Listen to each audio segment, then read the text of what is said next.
Classes. और आज हम कोशिका का जो चैप्टर हमारा रह गया था, पेंडिंग था, वो हम कंप्लीट करेंगे। इससे पहले हमारा एक लेक्चर हो चुका है और किसी वजह से काफ़ी टाइम से हम साइंस का जो लेक्चर नहीं ले पाए, लेकिन अब हमारी कोशिश रहेगी कि हम रेगुलर जो साइंस बायोलॉजी के चैप्टर हैं उनको कंप्लीट करवाएं। और करना क्या है, आपको सिर्फ कॉपी पेन लेके बैठ जाना है अपना, और जितना मैं बताऊं सारा लिखते जाना है। एक भी ऐसा क्वेश्चन नहीं होगा जो आपको सेल में आए और आप कोशिका के अंदर से आपको कोई भी अगर क्वेश्चन आता है तो आपका एक भी आंसर गलत नहीं होगा। जितना अच्छे से हम करवा सकते हैं उससे ज़्यादा कोशिश करेंगे कि हम उससे ज़्यादा अच्छे से आपको करवा पाएँ। तो शुरू करते हैं आज का जो लेक्चर है हमारा। देखो, इससे पहले हम बात कर चुके हैं कि कोशिका के बारे में हमने जो कोशिका के अध्ययन को क्या कहा जाता है, साइटोलॉजी। साइटो का मतलब क्या होता है, कोशिका। और कोशिका होती क्या है, देखो कोशिका के लिए मैंने आपको एक एग्जांपल दिया था कि कोशिका क्या है। जैसे एक फैक्ट्री होती है वैसे ही क्या होती है, एक कोशिका होती है। कोशिका, लेकिन हमारे शरीर के अगर पार्ट्स में बात करें तो हमारा सारा शरीर किससे बना हुआ है, सेल से बना हुआ है। हमारे शरीर के अंदर क्या है कि करोड़ों ऐसी कोशिकाएं हैं जिनसे हमारा शरीर क्या है, बना है। और एक कोशिका के अंदर क्या होता है, एक फैक्ट्री की तरह सिस्टम बना होता है जिसके अंदर अलग अलग वर्क चलता है। आपको ये बात याद रखनी है। हमारे शरीर का अगर छोटे से छोटे कण की बात करें तो वो क्या होगी, सेल होगी। और हमारे शरीर को जो वर्क चल रहा है वो सारा वर्क कौन करती हैं, वो कोशिकाएं करती हैं। इसलिए इसे क्या बोला जाता है कि हमारे शरीर की क्रियात्मक इकाई और संरचनात्मक, हमारे शरीर को जो आकार दिया जाता है वो भी किसने दिया है, कोशिका ने। और इसके बारे में हम सारी, अगर आपने अभी तक हमारा पिछला लेक्चर नहीं लगाया तो आप लिंक में जाके हमारा जो है डिस्क्रिप्शन में लिंक दिया गया है, आप उसमें से क्या कर सकते हैं, इस लेक्चर को लगा सकते हैं। अब हम शुरू करते हैं हमारा कोशिका का जो पार्ट नेक्स्ट है। इसमें क्या है कि देखो, कोशिका के बारे में हमने अभी तक बात की थी कि कोशिका आखिर है क्या, लेकिन अब हम बात करेंगे कि कोशिका बनी कैसे होती है, क्या क्या इसके अंदर होता है और कैसे कैसे वो वर्क चलता है। वो सारी बातें हम इसके अंदर करेंगे। तो सबसे पहले अगर मैं बात करता हूँ तो कोशिका के अगर बाहरी परत की बात करते हैं, देखो ये मान के चलो एक सेल है।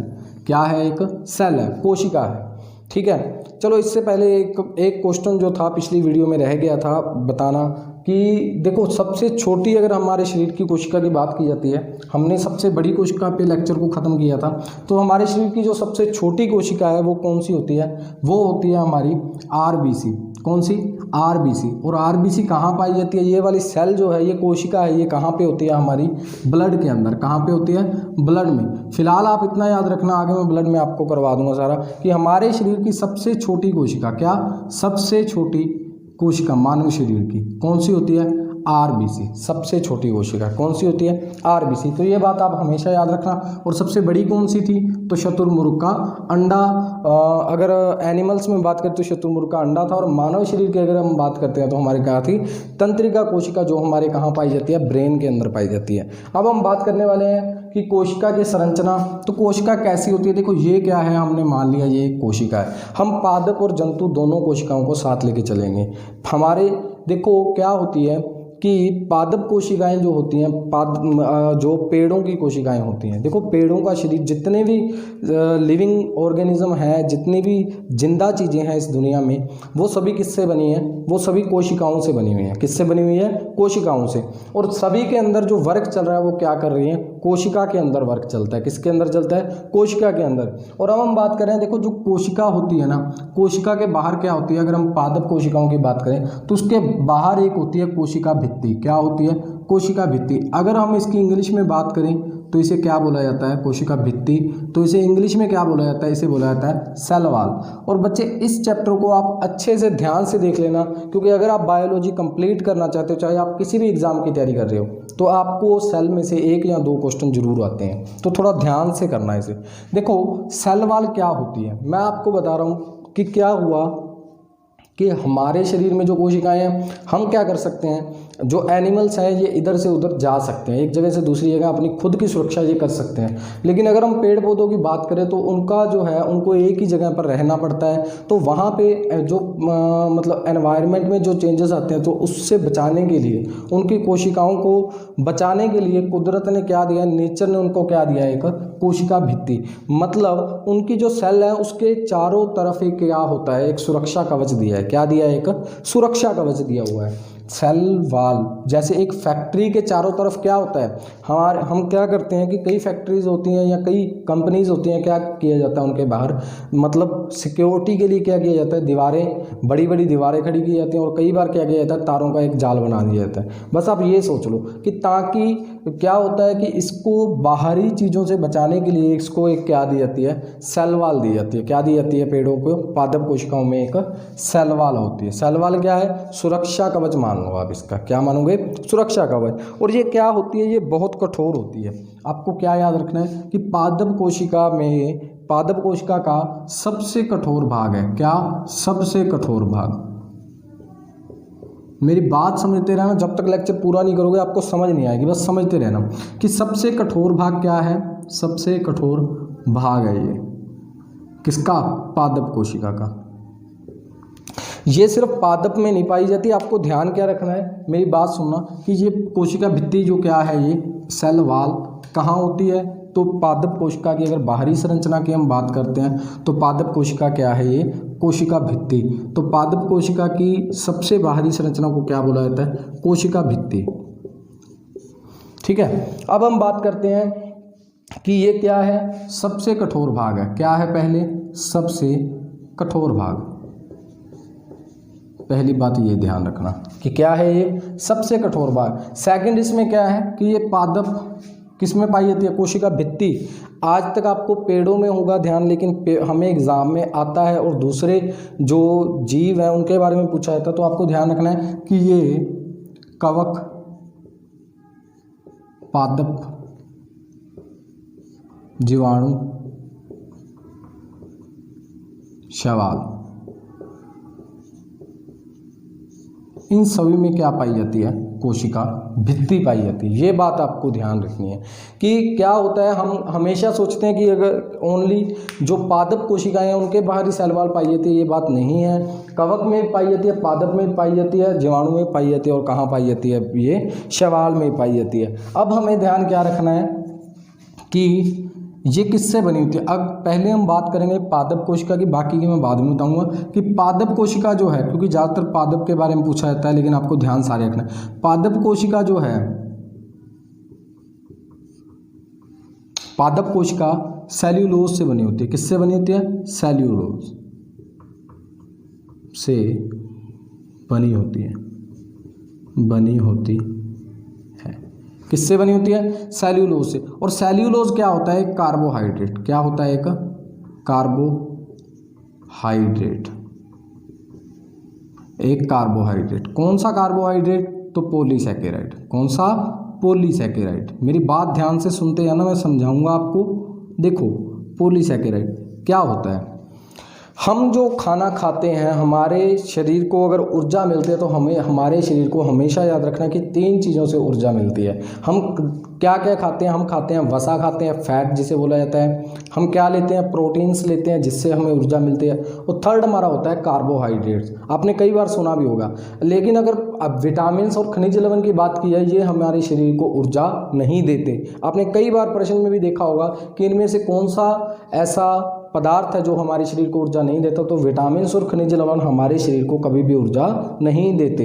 ये हमारे शरीर को किससे बचाते हैं, रोगों से बचाते हैं। आपको ये बात हमेशा ध्यान रखनी है। हमें ऊर्जा किन चीज़ों से मिलती है, 3 चीज़ों से, वसा, कार्बोहाइड्रेट और प्रोटीन से। और कार्बोहाइड्रेट जो हमें ऊर्जा देती है, हमारे खाने में होता है कार्बोहाइड्रेट। तो जो पादप कोशिका जो है ये किससे बनी होती है, सेल्यूलोज की। और सेल्यूलोज किससे बना होता है, ये कार्बोहाइड्रेट से। और कार्बोहाइड्रेट को 3 भागों में बांटा जाता है। ठीक है, तो हमें याद रखना है कि कौन सा, देखो पॉलीसैकेराइड, डाइसैकेराइड और मोनोसैकेराइड नाम का 3 तरह के कार्बोहाइड्रेट होते हैं। वो हम आगे के लेक्चर्स में करेंगे। फिलहाल हमें याद रखना है कि कौन सा कार्बोहाइड्रेट होता है, पॉलीसैकेराइड होता है। कौन सा, पॉलीसैकेराइड से क्या बनी होती है हमारी कोशिका। तो ये बात आपको ध्यान रखनी है, क्योंकि हमें एग्जाम में क्या आता है कि इनमें से किस कार्बोहाइड्रेट से कोशिका भित्ति जो है वो बनी होती है, तो आपको ध्यान रखना है। और ये क्या होता है, पादप कोशिका का सबसे बाहरी भाग। सबसे बाहरी भाग मतलब क्या करता है, उसको सेल वाल से ही, अगर आपको एग्जाम में ध्यान ना आए ना तो इंग्लिश में देख लेना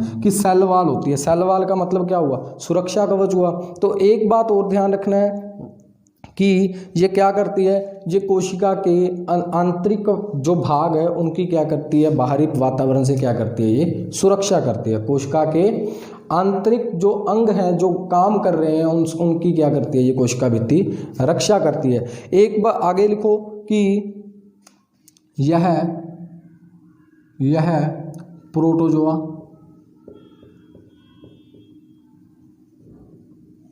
और जंतुओं में, प्रोटोजोआ और जंतु कोशिका में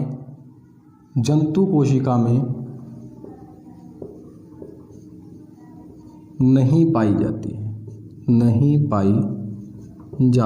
मेरी बात समझ में आ रही है?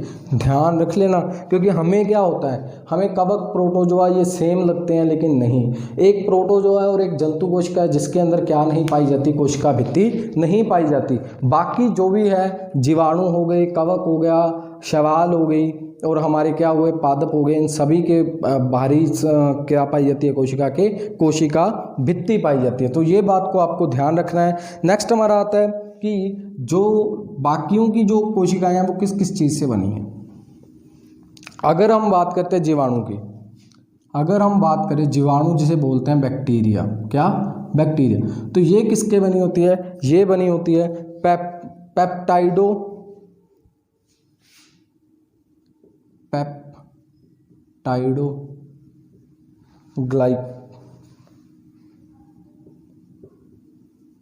ग्लाइकेंस।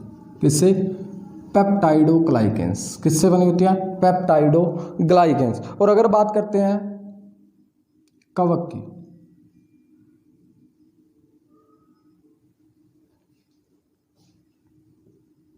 ग्लाइकोसाइमीन।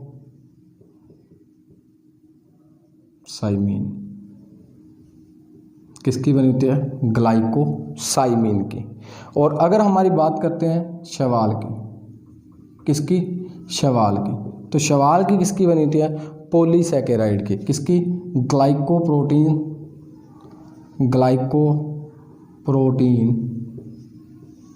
और पॉलीसैकेराइड की। अब मेरी बात सुनना, देखो आपको जब भी एग्जाम में आएगा तो ऑप्शन तो कहीं ना कहीं दिए होंगे, क्या, ऑप्शन कहीं ना कहीं तो दिए होंगे। तो हमें इनके हिंट याद रखने हैं। तो हिंट याद रखने के लिए हमें क्या करना है, देखो जो जीवाणु होता है, बैक्टीरिया होता है, आपने कई बार सुना होगा कि जो हम टूथपेस्ट करते हैं वो हमारे मुंह के अंदर किसको ख़त्म करता है, जीवाणुओं को मारता है। किसको मार देता है, जीवाणुओं को मार देता है, बैक्टीरिया को मारता है, यही करता है। तो आपको क्या याद रखना है कि जीवाणु को कौन मारता है, पेप्टो।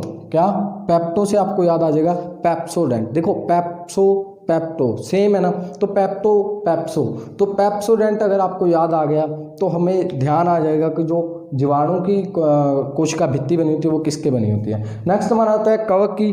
तो कवक के बारे में आपको क्या ध्यान रखना है, देखो कवक क्या होती है, फफूंद होती है। क्या होती है, फफूंद। और आपने घरों में कई बार देखा होगा कि हम जो रोटी रख देते हैं उसके ऊपर क्या होता है, कई बार फफूंद लग जाती है। क्या हो जाती है, फफूंद लग जाती है। तो आपको याद कैसे रखना है कि ग्लाइकोसेमीन होता है ये, ग्लाइकोसेमीन। तो इसे याद कैसे रखना है आपको कि कवक होते हैं कि घर में रोटियां पड़ी थी तो वो क्या कर रहा था, कवक गला रहा था रोटी को। क्या कर रहा था, गला रहा था। और सभी रोटियों को सेम सभी रोटियों के ऊपर क्या बन रहा था, फफूंद हरा हरा बन जाता है ना, तो सभी रोटियों को सेम तरीके से क्या कर रहा था, ये गला रहा था। कौन, कवक। तो आपको क्या ध्यान आएगा कि कवक क्या कर देता है, रोटी को गला देता है। गला से आपको ग्लाइको और सेम से आपको याद आएगा, सेम गलाता है। सभी रोटियों को क्या करता है, सेम गला देता है। तो ग्लाइकोसेमीन आपको ध्यान में आएगा कि जो कोशिका भित्ति होती है कवक की वो किससे बनी होती है, ग्लाइकोसेमीन से बनी होती है। और शैवाल का आपको वैसे ही ध्यान रहेगा कि ग्लाइकोप्रोटीन जो है, आपको क्यों याद रखने के लिए क्या करना है, देखो शैवाल जो होती है ये कहाँ मिलती है हमें, जहाँ पर हम देखते हैं कि जहाँ पे मतलब थोड़ा पानी वाली जगह हो, ये ज़्यादातर मान लो कोई नहर है, नहर के किनारों पर हमें शैवाल मिलेगी, जहाँ पर क्या होगी, नमी ज़्यादा होगी। तो हमने कई बार आपने ये भी सुना होगा कि जहाँ पे नमी होती है वहाँ पे शैवाल उगते हैं और शैवाल में बहुत सारी प्रोटीन होती है। क्या होती है, प्रोटीन होती है। तो आपको ये याद रखना है कि उसमें क्या होती है, ग्लाइकोप्रोटीन होती है। क्या होती है, ग्लाइकोप्रोटीन। और शैवाल है कई जगह पे सलाद के रूप में भी यूज़ की जाती है। तो शैवाल के बारे में आपको याद रखना है, ये किससे बनी होती है, इसकी कोशिका भित्ति जो होती है ग्लाइकोप्रोटीन से बनी होती है। किसके बनी होती है, ग्लाइकोप्रोटीन से। और किसके अंदर कोशिका भित्ति नहीं पाई जाती, प्रोटोजोआ और किसमें, जो जंतु है, जंतु कोशिका और प्रोटोजोआ में क्या नहीं पाई जाती, कोशिका भित्ति नहीं पाई जाती। ठीक है बच्चे, अब मेरी बात, एक और बात को आपको ध्यान में रखना है कि ये क्या होती है, ये पारगम्य होती है। पारगम्य, आपने ये वर्ड कई बार सुने होंगे लेकिन आपको इनका अर्थ शायद ना पता हो। ये पारगम्य है।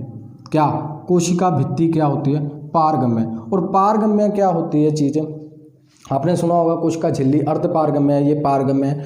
पारगम्य क्या होता है कि जिसके हर चीज़ क्या हो सके, पार हो सके। क्या हो सके, हर चीज़ क्या हो सके, पार हो सके, तो उसे क्या बोला जाता है, पारगम्य। मतलब इसके अंदर कोई भी चीज़ आ जा सकती है। ये क्या देती है, पेड़ को कठोरता देती है, लेकिन इसके अंदर क्या होता है, एनवायरनमेंट के अंदर जितनी भी चीज़ें हैं वो सारी इसके अंदर बाहर आ जा सकती हैं, कोई प्रॉब्लम नहीं है। ये क्या है, पारगम्य है। इसमें कोई फिल्टर का काम नहीं है, कोई ऐसा नहीं कि कुछ चीज़ें जाएंगी कुछ नहीं जाएंगी। तो पारगम्य का मतलब क्या है कि जो कोशिका भित्ति है इसके अंदर हर एक चीज़ क्या है, पानी हो गया, हवा होगी, कोई भी मतलब तरह का बैक्टीरिया हो गया, वो क्या हो सकता है, कोशिका भित्ति के अंदर आ जा सकता है। तो ऐसी कोई प्रॉब्लम नहीं है, ये क्या रहती है, पारगम्य रहती है। आपको ये बात हमेशा ध्यान में रखनी है, क्योंकि क्वेश्चन में आता है कि कोशिका भित्ति कैसी होती है, तो पारगम्य होती है, अर्ध पारगम्य होती है, अपारगम्य होती है। जो ये बात आपको ध्यान रखना है, क्योंकि देखो कि कोशिका के अंदर अगर चीज़ें जाएंगी, क्योंकि उसके अंदर अगर वर्क चल रहा है तो उसको भी क्या जरूरत पड़ती है, चीज़ों की जरूरत पड़ती है, खाने पीने की, जिन सामान की उनको, जिससे वो काम करती हैं, जिससे वो प्रोडक्शन करती हैं, तो कच्चे माल की उनको भी ज़रूरत पड़ती है, जैसे एक फैक्ट्री के अंदर ज़रूरत होती है। तो क्या होगा, इसके अंदर भी हर चीज़ का जाना जरूरी है। तो फिल्टर करने का काम कौन करेगी, कोशिका झिल्ली करेगी, कोशिका भित्ति नहीं करती। तो आपको ये बात याद रखनी है, ये क्या होती है, पारगम्य होती है। क्या होती है, पारगम्य। अब कोशिका की अगर हम बात करते हैं, नेक्स्ट पार्ट क्या आता है इसका, नेक्स्ट जो होता है वो होता है कोशिका झिल्ली। अब मेरी बात सुनना, नेक्स्ट क्या होता है, कोशिका झिल्ली। कोशिका क्या है, पहले ये बात आप ध्यान में करो कि कोशिका क्या है, हमारे शरीर का छोटा पार्ट, एक पार्ट जिसके अंदर क्या चल रहा है, काम चल रहा है। और हमारे शरीर में करोड़ों ऐसी फैक्ट्रियां लगी हुई हैं। क्लियर है। अब बात करते हैं कि कोशिका झिल्ली एक क्या होता है कि जैसे किसी चीज़ को लैमिनेट किया जाता है। यहाँ आपने कई बार देखा होगा कि जैसे एक अंडा ले लो आप, अंडे के क्या होता है कि अंडे का अगर हम ऊपरी परत को उतार देते हैं ना, जो थोड़ी हार्ड होती है, तो उसके नीचे क्या होता है, पतला पन्ना सा होता है ना, कि एक पतली झिल्ली होती है, उसको क्या बोला जाता है, झिल्ली, जिसके अंदर क्या रहता है, लिक्विड भरा रहता है, जिसके अंदर क्या रहता है, लिक्विड। जैसे एक दूध की थैली होती है ना, उसके अंदर क्या है, लिक्विड। वैसे ही हमारे जो कोशिका होती है उसके ऊपर क्या होता है, उसको संरचना देने के लिए, उसको सेव रखने के लिए क्या बनी होती है, एक कोशिका झिल्ली, जो पतली होती है, बिल्कुल क्या होती है, पतली होती है। और इसके बारे में आपको क्या क्या याद रखना है, तो लिखो, कोशिका झिल्ली को एक और नाम से जाना जाता है। इसे क्या बोलते हैं, पहले कोशिका झिल्ली।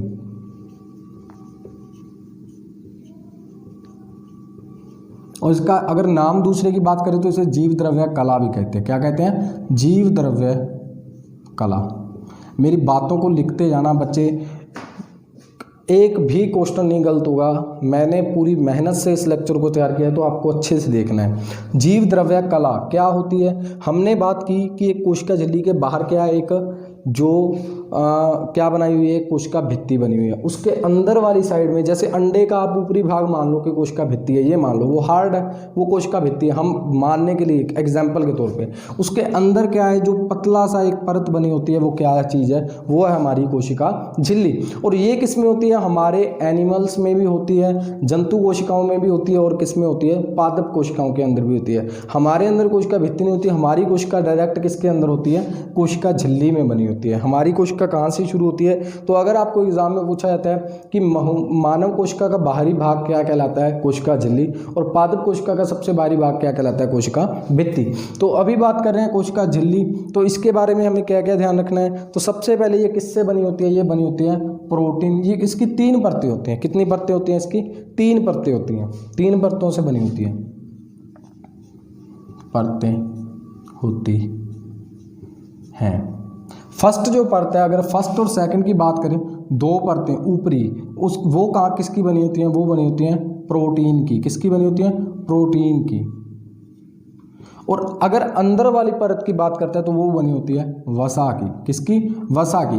देखो जितनी भी ये है प्रोटीन, वसा और कार्बोहाइड्रेट, क्योंकि हम ये तीनों चीज़ें लेते हैं और उनमें क्या होती है? एनर्जी होती है। तो हमें ध्यान रखना है कि हमारी जो कोशिका झिल्ली होती है, कोशिका झिल्ली जो होती है, ये किसकी बनी होती है? प्रोटीन और वसा की। वसा को क्या बोला जाता है? लिपिड भी बोला जाता है। क्या बोला जाता है? लिपिड। तो लिपिड क्या होती है? वसा ही होती है। तो आपको ये ध्यान रखना है कि कोशिका झिल्ली किस चीज़ की बनी होती है? कोई पतली पतली होती है और वो किसकी बनी होती है?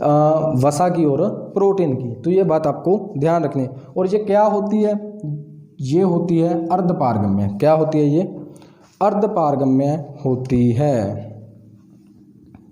अब भाई ये अर्धपारगम्य क्या है?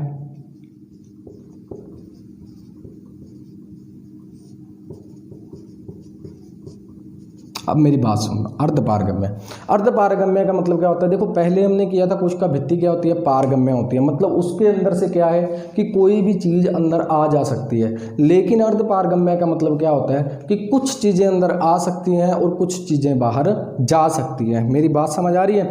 कि कुछ आ जा सकती हैं लेकिन सभी चीज़ें अंदर बाहर नहीं हो सकती।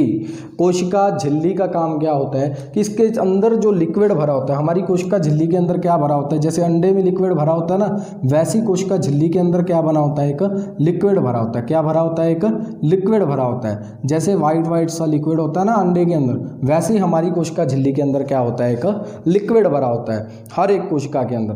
तो वो क्या होता है कि इसका इस जो लिक्विड है ये बाहर ना जाए, ये क्या हो? ये बाहर ना जा पाए। और बाहर से अगर मान लो कि कुछ चीज़ों का मतलब क्या है कि कुछ बैक्टीरिया हो गए, कुछ मतलब जो चीज़ें हमारी कोशिका झिल्ली को क्या कर सकती हैं? खराब कर सकती, कोशिका को अंदर से क्या कर सकती हैं? खराब कर सकती हैं। वो चीज़ों को रोकने का काम कौन करती है? हमारी कोशिका झिल्ली करती है। कौन करती है? कोशिका झिल्ली।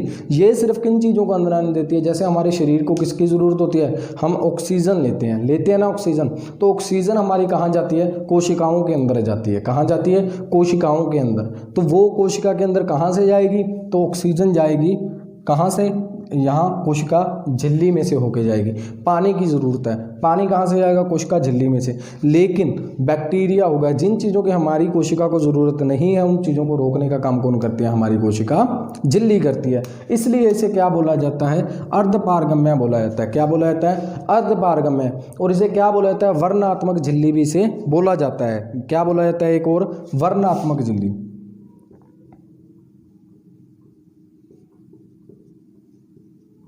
ये बात आपको ध्यान रखनी है कि वर्णात्मक झिल्ली क्यों बोला जाता है? कि ये कुछ चीज़ों को अंदर आने से रोकती है और कुछ को बाहर जाने से रोकती है। या हम कह सकते हैं कि अच्छी चीज़ों को अंदर आने देती है लेकिन और अच्छी चीज़ों को बाहर जाने से रोकती है। समझ आ रही है मेरी बात? कि अगर अंदर जिन चीज़ों की ज़रूरत है उन चीज़ों को ये अंदर रखती है और जिन चीज़ों की ज़रूरत नहीं है उनको ये बाहर निकालती है। हम क्या करते हैं? हमारे शरीर से हम ऑक्सीजन लेते हैं, मतलब ऑक्सीजन अंदर जाती है तो ऑक्सीजन को ये अंदर जाने देती है। लेकिन कार्बन डाइऑक्साइड हमारी ज़रूरत नहीं है। जब कार्बन डाइऑक्साइड बनती है तो उसको ये क्या कर देती है? यहाँ से बाहर कर देती है। इसलिए इसे क्या कहा जाता है? वर्णात्मक झिल्ली भी कहा जाता है। तो ये दोनों आपको याद रखना कि झिल्ली जो होती है वो अर्धपारगम्य होती है और क्या होती है? वर्णात्मक होती है। समझ आ रही है बच्चे मेरी बात की? अगर आपको समझ आ रही है तो अभी हमारे चैनल को लाइक करें, अगर सब्सक्राइब नहीं किया तो सब्सक्राइब भी कर दें। अब मेरी बात सुनना कि ये विसरण और प्रासरण की क्रिया को नियंत्रित करती है। ये विसरण और प्रासरण की क्रिया को नियंत्रित करती है, नियंत्रित करती है। अब विसरण क्या होता है? देखो हम क्या बोलते हैं कि जब हमारे आप ये ध्यान करो, आपको एक बात याद रखनी पड़ेगी विसरण को याद रखने के लिए। क्या करना है कि अगर हम बात करते हैं,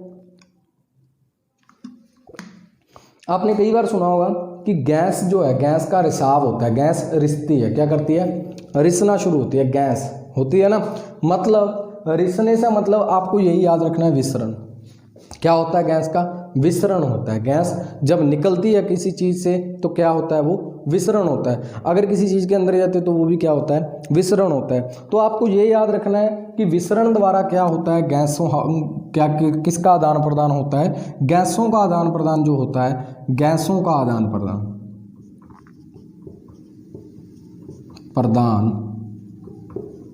विसरण द्वारा होता है, विसरण द्वारा होता है।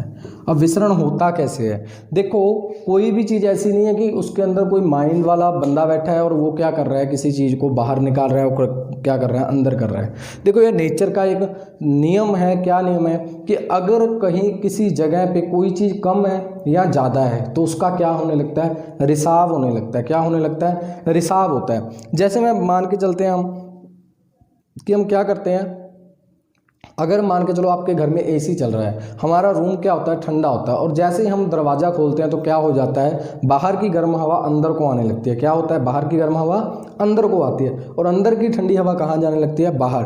क्योंकि ये नियम है कि जहाँ जो चीज़, जिस चीज़ की कमी होगी वो अधिक वाली जगह से कहाँ जाएगी, कम वाली जगह से, और तब तक जाती रहेगी जब तक क्या हो जाए, नॉर्मल दोनों में क्या हो जाए, बिल्कुल नॉर्मल ना हो जाए, दोनों कॉमन ना हो जाए। कैसे कि देखो हमारे शरीर के अंदर हमारी जो एनवायरनमेंट है, यहाँ पे हमारे एनवायरनमेंट में किस गैस की दिखता है, तो ऑक्सीजन ज़्यादा है हमारे नीचे क्षोभ मंडल के अंदर। किसकी दिखता है, तो कौन सी गैस की दिखता है, ऑक्सीजन की। मेरी बात सुनना, किस चीज़ की, विसरण समझा रहा हूँ, विसरण समझ लेना कि क्या होता है कि हमारे यहाँ पे क्या होता है, सबसे ज़्यादा क्या है, ऑक्सीजन, क्या O2। और हमारे शरीर को किसकी ज़रूरत होती है, ऑक्सीजन की। हमारे शरीर के अंदर जो सेल है, सेल अब क्या है, सेल के अंदर किस चीज़ की, सेल के अंदर क्या हुआ, हमारी चारों तरफ क्या है, ऑक्सीजन होगी।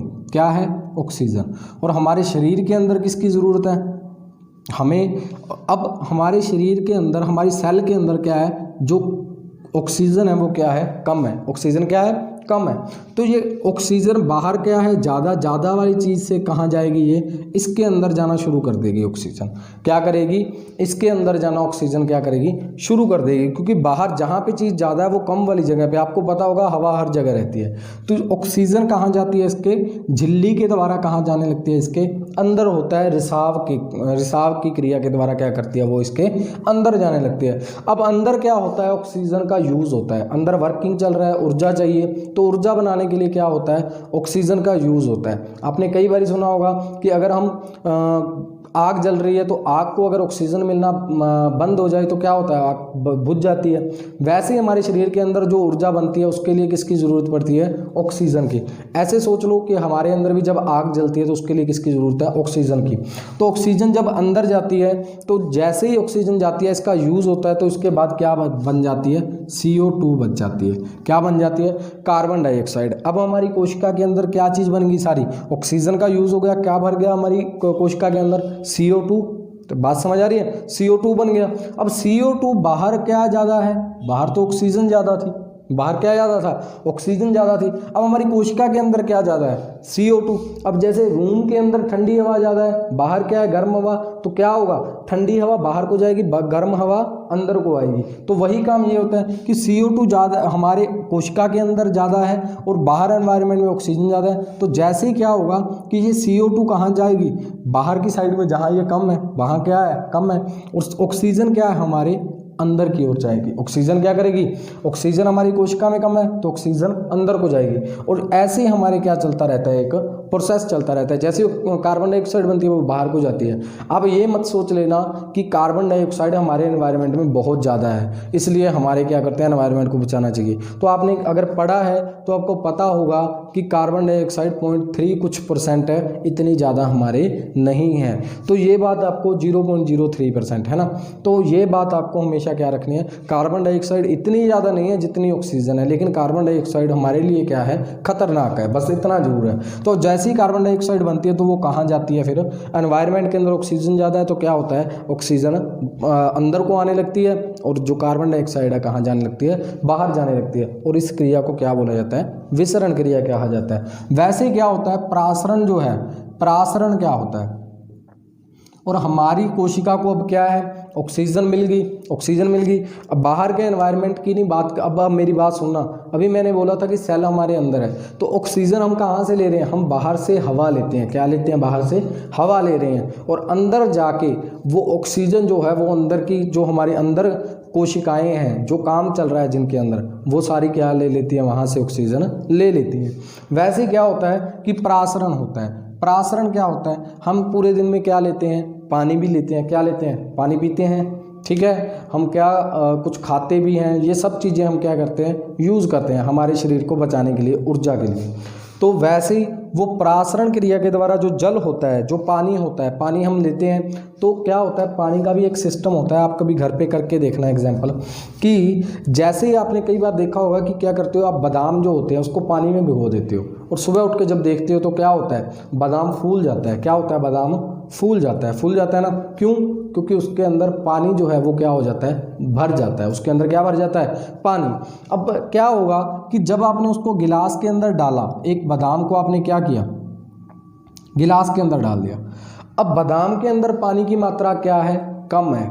बादाम के अंदर पानी की मात्रा क्या है, कम है, और बाहर उसके चारों तरफ क्या है, पानी की मात्रा ज़्यादा है। और मैंने आपको भी क्या बताया था, ज़्यादा वाली चीज़ कहाँ जाएगी, कम वाली जगह की तरफ। तो वैसे क्या होता है कि पानी कहाँ जाने लगता है, बादाम के अंदर जाने लगता है, बादाम के अंदर जाने लगता है। अब आपने क्या करना है कि एक बादाम, उस बादाम को लो। अब बादाम में क्या भर गया, पानी भर गया, और पानी कब तक जाएगा, जब तक कि बादाम के अंदर का पानी का लेवल बराबर ना हो जाए बाहर वाले पानी की जितना। तो अब क्या होगा कि जब ये बादाम को क्या करना आप, कि एक ले लेना आप, बेसन ले लेना, आटा ले लेना, कुछ भी ले लेना। अब उस बादाम को उठा के उस आटे के अंदर डाल दो। क्या करो, बादाम को उठा के उस आटे के अंदर डाल दो। अब क्या होगा, अब बादाम के अंदर पानी की मात्रा क्या है, बादाम फूला हुआ है, मतलब उसके अंदर पानी ज़्यादा है ना। और जो ये हमारा आटा है, आटे के अंदर पानी की मात्रा क्या है, कम है। आटा सूखा हुआ है, उसके अंदर पानी नहीं है। तो अब क्या होगा, बादाम के अंदर का पानी जो है वो कहाँ जाने लगेगा, बाहर को जाने लगेगा। मैंने आपको क्या बोला था कि ज़्यादा वाली चीज़ जो है वो कहाँ जाएगी, कम वाली साइड में जाना शुरू कर देती है, और बादाम क्या हो जाएगा, बिल्कुल पतला हो जाएगा, उसका पानी सारा निकल जाएगा। कई बार आपने ये भी देखा होगा कि जैसे कई लोग घर पे फेस पैक वगैरह लगाते हैं, जैसे वो होती है ना, मिट्टी होती है, एक मुल्तानी मिट्टी का यूज़ करते हैं, या बेसन लगाते हैं, तो उनका जो फेस है वो क्या हो जाता है, रूखा रूखा सा हो जाता है। क्या हो जाता है, रूखा रूखा। क्यों, क्योंकि बेसन के अंदर जब सूख जाता है तो बेसन में पानी की मात्रा क्या होगी, कम होगी। और हमारे फेस के अंदर क्या थी, पानी की मात्रा ज़्यादा थी, तो पानी कहाँ जाने लगा, बेसन के अंदर। और जब हम उसे उतारते हैं तो हमारे फेस में क्या हो जाता है, पानी की कमी हो जाती है, जिसके कारण हमारी त्वचा क्या होती है, रूखी रूखी सी हो जाती है। तो ये बातों को आपने ध्यान रखना। उम्मीद है समझ आ गई होगी मेरी बात की, कि क्या होता है, ज़्यादा वाली चीज़ हमेशा कहाँ जाएगी, कम वाली साइड में। और ये एग्जाम्पल आपको क्या रखना है, ध्यान में। और इस क्रिया को पानी का अंदर बाहर होना, पानी का कम वाली चीज़ से ज़्यादा से कम की तरफ जाना क्या कहलाता है, परासरण कहलाता है। और हमें क्या याद रखना है कि गैसों का जो आदान प्रदान है, CO2 और O2 का हमारे शरीर में होता है आदान प्रदान, सेल के अंदर किसके द्वारा होता है, गैसों का विसरण क्रिया द्वारा। किस क्रिया द्वारा, विसरण क्रिया द्वारा। जल और खनिज लवण की बात करें, जल और खनिज लवण का, ये किसके द्वारा होता है, ये होता है परासरण क्रिया द्वारा। किसके द्वारा, परासरण क्रिया द्वारा। क्योंकि जो खनिज लवण है वो किसके अंदर मिले होते हैं, पानी के अंदर मिले होते हैं। मेरी बात समझ आ गई। तो क्या आता है, हमें क्वेश्चन क्या आता है कि हमारी कोशिका के अंदर जो खनिज लवण व जल किस क्रिया द्वारा हमारी कोशिका में जाते हैं, तो हमें याद रखना है परासरण क्रिया द्वारा। और गैसों का आदान प्रदान किस क्रिया द्वारा होता है, विसरण क्रिया द्वारा। तो ये दोनों पॉइंट आपको क्या रखने हैं, ध्यान में रखने हैं। क्लियर है बच्चे, क्योंकि हमारे अंदर प्रोडक्शन भी हम बताएंगे कैसे चलती है, लेकिन फिलहाल हमें ये याद रखना है कि पादप कोशिका का बाहरी हिस्सा क्या थी, सबसे पहले क्या बना हुआ है, एक सेल वॉल होती है हर एक कोशिका के बाहर। उसके बाद क्या होती है, झिल्ली होती है, एक झिल्ली बनी होती है, उसके अंदर एक जीव द्रव्य होता है। और झिल्ली क्या होती है, हमारी अर्धपारगम्य होती है। इसके अंदर क्या होता है, गैसों का और पानी का आदान प्रदान होता है। अब आगे बात करते हैं, हमारे शरीर की जो ऊर्जा होती है वो किस में होती है। देखो आप अगर हम बात करते हैं, आपने ऊर्जा पढ़ी होगी कि कोई ऊष्मीय ऊर्जा होती है, कोई गतिज ऊर्जा होती है, कोई स्थितिज ऊर्जा होती है ना, कि कोई स्थितिज ऊर्जा है, कोई गतिज है, कोई विद्युत ऊर्जा है, ऊर्जा मतलब अलग अलग तरह की होती है। हमारे शरीर के अंदर ऊर्जा कौन से प्रकार की होती है, तो ये क्वेश्चन अभी एग्जाम में भी आया था। तो हमारे शरीर में जो ऊर्जा होती है वो कौन सी होती है, हमारे शरीर की ऊर्जा, हमारे शरीर की ऊर्जा को क्या बोलते हैं, ऊर्जा एटीपी में होती है। किस में होती है, एटीपी। और इसे मोस्ट इंपॉर्टेंट समझ के आपने क्या रखना है, इसे ध्यान में रखना है। इसकी फुल फॉर्म जो है वो है एडिनोसिन, एडिनोसिन ट्राईफॉस्फेट, ट्राईफॉस्फेट,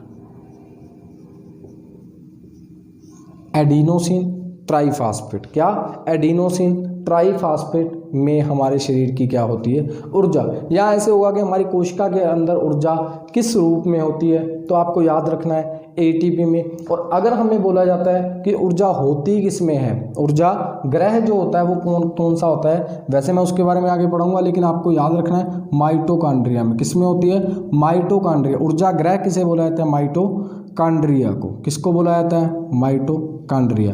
ये दोनों आपने ध्यान रखने हैं कि अगर हम देखो, एक होती है बैटरी होती है, बैटरी में क्या होती है, ऊर्जा सेव होती है। बैटरी क्या रखती है, ऊर्जा को सेव रखती है। ऊर्जा क्या होती है, विद्युत ऊर्जा। वैसे हमारी ऊर्जा क्या होती है, एटीपी में। किस में होती है, एटीपी में। और उसे संचित कौन रखता है, उसे मतलब बैटरी का काम कौन करता है, हमारा माइटोकॉन्ड्रिया। और इसे याद रखने के लिए बहुत बार क्वेश्चन में आता है, याद कैसे रखना है, तो याद रखने के लिए आपको क्या याद रखना है, देखो माइटो से आपको याद रखना है माइक्रो। क्या, माइक्रो। माइक्रोवेव आपने सुना होगा, सुना है माइक्रोवेव। माइक्रोवेव में क्या होता है कि कुछ लेजर किरणें होती हैं जिससे क्या किया जाता है, खाना गर्म किया जाता है ना। तो माइक्रोवेव में क्या होती है, ऊर्जा होती है। मेरी बात समझ आ रही है। जब भी आपको माइटो दिखेगा, क्योंकि कोशिका के भागों का माइटो सिर्फ एक के में ही है, कैसे याद रहना है, माइटो से आपको याद रखना है माइक्रो। और जब माइक्रोवेव आपको ध्यान में आया, तो माइक्रोवेव में क्या होती है, ऊर्जा होती है। तो माइक्रोवेव को हम क्या बोलेंगे, माइटोकॉन्ड्रिया हमारा क्या हुआ, ऊर्जा का ग्रह हुआ, ऊर्जा ग्रह। क्या हुआ, ऊर्जा का घर बोल सकते हैं इसे। इसके पास क्या होती है, ऊर्जा होती है। और ऊर्जा होती किस रूप में है, एटीपी के अंदर होती है। किस में होती है, एटीपी में, एडिनोसिन ट्राईफॉस्फेट। ठीक है, आगे चलते हैं हम। परासरण कितने प्रकार का होता है, अभी मैंने परासरण बताया था। परासरण होता क्या है, जल का आदान प्रदान होना। परासरण कितने प्रकार का होता है, 3 प्रकार का होता है। एक होता है अलप परासरण। क्या होता है, अलप परासरण। परासरण, अलप परासरण क्या हुआ कि जब क्या हो कि देखो किसी चीज के अंदर जो है, किसी चीज के अंदर क्या हो, पानी की मात्रा कम हो और बाहरी एनवायरनमेंट में पानी की मात्रा क्या हो, ज़्यादा हो, तो उसे क्या बोलते हैं कि उसे क्या बोलते हैं, अलप परासरण बोला जाता है। कैसे कि मान लो जैसे मैंने दिया था आपको एग्जांपल कि आपको बस इतना लिखना है, जब बाहरी पानी की मात्रा ज़्यादा हो और अंदर क्या हो, कम हो, बाहर से अंदर को पानी का रिसाव क्या कहलाता है, अलप परासरण। अब मैंने बादाम रखा था, बादाम क्या, चाहे आप सेल ले लो, हमारी सेल का भी क्या होता है, आपने कई बार देखा होगा कि गर्मियों के दिनों में क्या होता है, हमारी जो त्वचा है वो सूख जाती है, वो रूखी हो जाती है। क्यों हो जाती है, तो इसका कारण क्या रहता है कि अगर हम मान के चलो आप बाइक पे आ रहे हो तो आपकी त्वचा बिल्कुल रूखी हो जाएगी और प्यास आपको ज़्यादा लगेगी ना। क्यों, क्योंकि बाहरी एनवायरनमेंट में क्या होती है, पानी की मात्रा क्या हो जाती है, कम हो जाती है। और हमारी सेल के अंदर पानी होता है तो वो पानी कहाँ को जाने लगता है, बाहर को जाने लगता है, जिससे हमारे शरीर में क्या हो जाती है, पानी की कमी हो जाती है। लेकिन अगर मान के चलो हम बात कर रहे हैं पानी बाहरी एनवायरनमेंट में क्या है, ज़्यादा है, जैसे बारिश के दिनों में आपने देखा होगा कि क्या होता है, हमारे जो घरों के दरवाजे हैं लकड़ी के, ये क्या हो जाते हैं, ये बंद होना बंद कर देते हैं, ये काफ़ी मतलब फंसने लग जाते हैं, अटकने लग जाते हैं। इसका कारण क्या होता है कि जब बारिश होती है तो बाहरी एनवायरनमेंट में क्या होती है, पानी की मात्रा ज़्यादा हो जाती है और हमारे दरवाजे के अंदर पानी की मात्रा क्या होती है, कम होती है। और वो पानी क्या होता है, बाहरी जब ज़्यादा होगा तो वो कहाँ जाएगा, अंदर की साइड में, और दरवाजों को क्या कर देगा, फुला देता है, जिससे क्या होते हैं वो बंद होना बंद कर देते हैं। तो वैसे क्या है कि अलप परासरण क्या कहलाता है कि जब बाहरी पानी ज़्यादा हो और अंदर की चीज़ का पानी कम हो, बाहर से अंदर को पानी का जाना क्या कहलाता है, अलप परासरण। अब क्वेश्चन क्या बन सकता है कि बारिश के दिनों में दरवाज़ा बंद किस वजह से नहीं होता, अलप परासरण, अति परासरण या सम परासरण।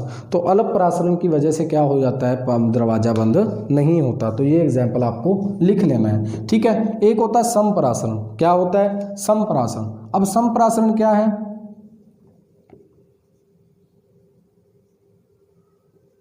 संप्रासरण होता है कि संप्रासरण था, सॉरी लिख लेना, ठीक है, संप्रासरण, चलो मैं लिख ही देता हूं।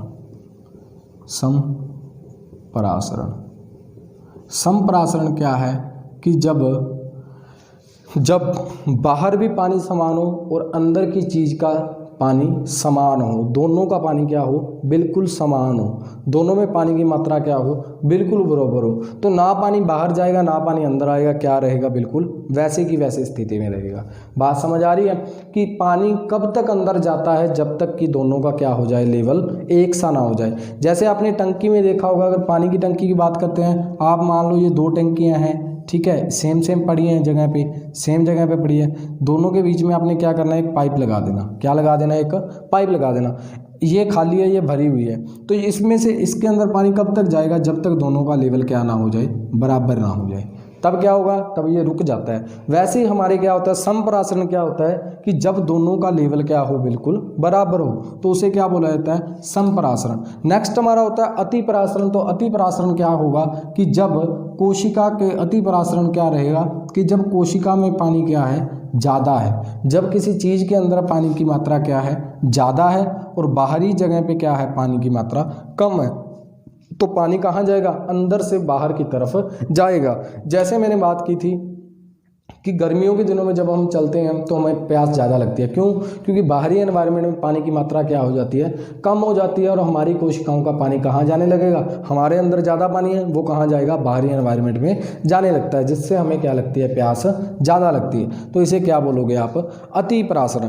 तो कई बार एग्जाम में आया था, गर्मियों के दिनों में हमें प्यास लगती है तो हमारे अंदर का पानी किस क्रिया द्वारा बाहर जाता है, तो अति परासरण बोला जाता है। उसे क्या बोला जाता है, अति परासरण। ठीक है बच्चे, समझ आ रही है, समझ आ रही है। और एक बात और याद रखना कि ये जो क्रियाएं हैं परासरण और विसरण की, ये किसके कारण होती हैं, ये वर्णात्मक झिल्ली के कारण होती हैं। किसके कारण होती हैं, वर्णात्मक झिल्ली के कारण। झिल्ली अर्धपारगम्य होती है, झिल्ली के कारण होती है, क्योंकि झिल्ली क्या, किस चीज़ को रोक सकती है। मान के चलो फिल्टर की बात करें तो फिल्टर अगर पानी को आने दे सकता है तो पानी को बाहर जाने में वो किसको रोकता है। जैसे हम फिल्टर की बात करते हैं तो फिल्टर सिर्फ किसको रोकता है, मिट्टी के कणों को रोकता है और कुछ बैक्टीरिया को रोक सकता है जिनका आकार बड़ा है। लेकिन पानी अगर उसके अंदर से बाहर आ सकता है तो बाहर से अंदर भी जा सकता है। वैसे ही हमारी क्या होती है, झिल्ली जो होती है फिल्टर का काम करती है। किसका काम करती है, फिल्टर का। और इसे क्या बोला जाता है, अर्धपारगम्य बोला जाता है। ठीक है बच्चे, समझ आ रही है। नेक्स्ट पे चलते हैं। नेक्स्ट हमारे क्या होता है, एक होता है कोशिका द्रव्य। क्या होता है, कोशिका द्रव्य। जैसे मैंने बात की थी कि ये हमारी कोशिका, ये झिल्ली कोशिका की, ये कोशिका भित्ति, ये कोशिका झिल्ली, और इसके अंदर ये होता है केंद्रक। केंद्रक को हम बाद में समझेंगे, फिलहाल हम बात करें ये जो लिक्विड, ये जो लिक्विड है, जो लिक्विड मैं बना रहा हूँ, इसे क्या बोला जाता है, इस लिक्विड को क्या बोला जाता है, कोशिका द्रव्य बोला जाता है। ये कहाँ पे होता है, हमारी सेल के अंदर। मान के चलो एक अंडे जैसे आकार की हमारे शरीर में एक चीज़ है, उसे बोला जाता है कोशिका। और उसके अंदर क्या भरा होता है, एक लिक्विड भरा होता है, जिसे क्या बोला जाता है, कोशिका द्रव्य बोला जाता है। क्या बोला जाता है, कोशिका द्रव्य। अब कोशिका द्रव्य का क्या काम है, कोशिका द्रव्य का क्या काम होता है, पहले आप इसको लिखो कि इसको जो नाम दिया था वो किसने दिया था, तो पुरकिंजे ने नाम दिया था। किसने, पुरकिंजे ने नाम दिया था। कोशिका द्रव्य का नाम किसने दिया था, पुरकिंजे ने नाम दिया था। ठीक है, किसने नाम दिया था इसे, पुरकिंजे ने इसका नामकरण किया था। तो ये भी आ जाता है कोशिका द्रव्य का नामकरण किसने किया, तो पुरकिंजे ने इसका नामकरण किया। नेक्स्ट आता है कि इसमें क्या होता है, तो ये थोड़ा आपको ध्यान में रखना है कि कोशिका द्रव्य में क्या क्या पाया जाता है। तो देखो क्या होगा कि जैसे मान के चलो हमारे घर में, हमारा घर जो है, घर के अंदर क्या पड़ा होता है, पानी भी पड़ा होता है, खाने का सामान भी पड़ा होता है। हमारे जो जितने भी मेंबर हैं, या हम बात करते हैं एक फैक्ट्री की बात कर लेते हैं, एक कंपनी की बात कर लेते हैं। कंपनी के अंदर क्या कुछ पड़ा होता है कि वहाँ पे पानी का सामान पड़ा होता है, पानी पड़ा होता है, चाय पड़ी होती है, खाने का सामान पड़ा होता है। जिसको जितनी ज़रूरत है वो ले लेता है। वैसे ही क्या होता है, कोशिका झिल्ली के अंदर जो ये है ना सिस्टम, ये इनका घर है। ये कंपनी है। अब अंदर का भाग क्या है, ये चार दीवारी थी, ठीक है। ये क्या, ये सिक्योरिटी हो गई। ये सिक्योरिटी जितने सामान के अंदर जाने हैं वो जाने देंगे। अब बात आती है ये क्या है, ये उनके अंदर का सिस्टम है, कोशिका के अंदर का भाग है। और यहाँ पे क्या है, यहाँ पे सब कुछ पड़ा है, जिसको जिसकी ज़रूरत होगी। अभी आगे पार्ट करेंगे तब आपको ज़्यादा समझ आएगा। जिसको जितनी ज़रूरत होगी वो लेता रहेगा। तो क्या होता है, इसके अंदर कुछ कार्बनिक और कुछ अकार्बनिक पदार्थ पाए जाते हैं। कहाँ पाए जाते हैं, कोशिका द्रव्य में। कोशिका द्रव्य में क्या पाए जाते हैं, कार्बनिक और अकार्बनिक।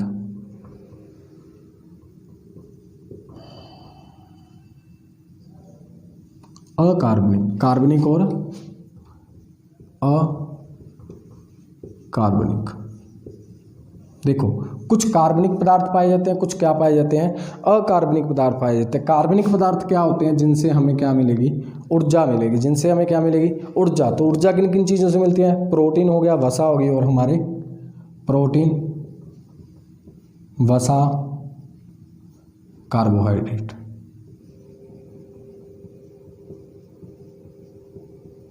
ठीक है। कहाँ पे पाए जाते हैं ये, कोशिका द्रव्य में पाए जाते हैं। अकार्बनिक पदार्थ की बात करें तो क्या पाए जाते हैं हमारे, अगर हम बात करते हैं खनिज लवण हो गए तथा जल। खनिज हो गए, खनिज लवण तथा जल, ये कहाँ पाया जाता है, तो ये आएंगे अकार्बनिक पदार्थों में, और ये आएंगे कार्बनिक पदार्थों में। जो हमें ऊर्जा देंगे वो कार्बनिक है, जो ऊर्जा नहीं देते वो क्या है, अकार्बनिक है। तो कहाँ पे पाए जाते हैं, हमारे कोशिका द्रव्य के अंदर पाए जाते हैं। कहाँ पाए जाते हैं, कोशिका द्रव्य। मतलब एक लिक्विड बना हुआ है, एक एनवायरनमेंट बना हुआ है, जिसके अंदर इसका सारा वर्किंग चलती है। मेरी बात समझ में आ रही है इतनी? अगर समझ आ रही है तो बच्चे अभी लाइक करें।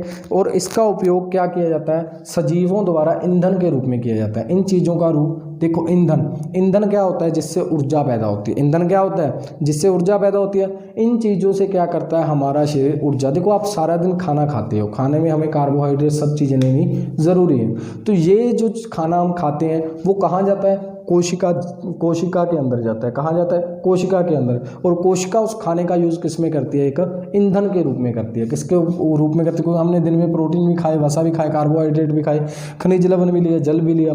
तो ये सारी चीज़ों का यूज़ वो किसके रूप में करते हैं, ईंधन के रूप में। मतलब एक वर्क चलता है जिससे वो क्या बना देते हैं, ऊर्जा बनाते हैं। समझ आ रही है मेरी बात की? तो इसका उपयोग कोशिका किसके रूप में करती है, सजीवों द्वारा, सभी सजीवों द्वारा